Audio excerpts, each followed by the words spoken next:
छूछा कली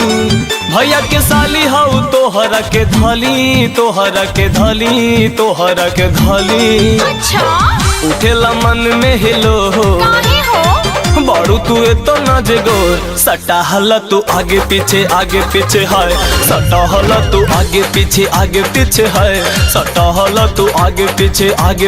है।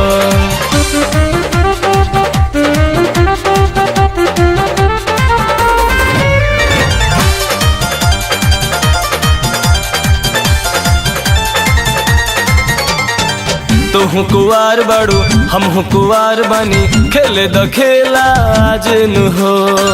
लेबे द मजा साली आज तू हाली अब तू छोड़ा आज नु हो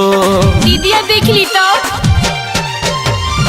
तू कुवार बड़ू हम कुवार बनी खेले द खेला आज नु हो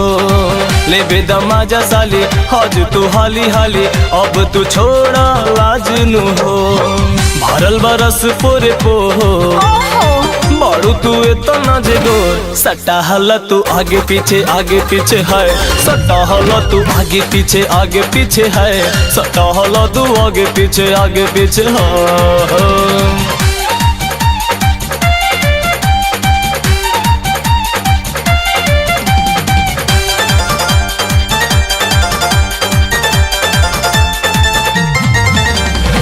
साली में आधा होला तनिए सा बाधा होला ढेर कैलू न खड़ा छुए दहो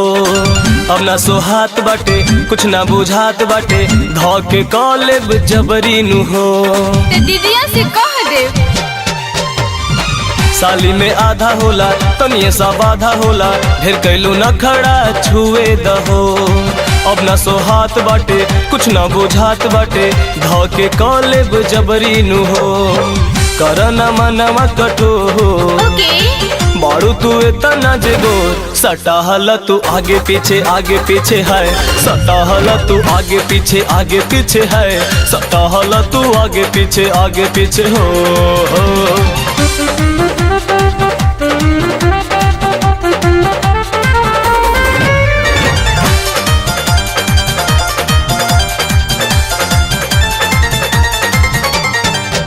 पर भाकर हई फेरा में तहरे रही अब तू कर देरी नु हो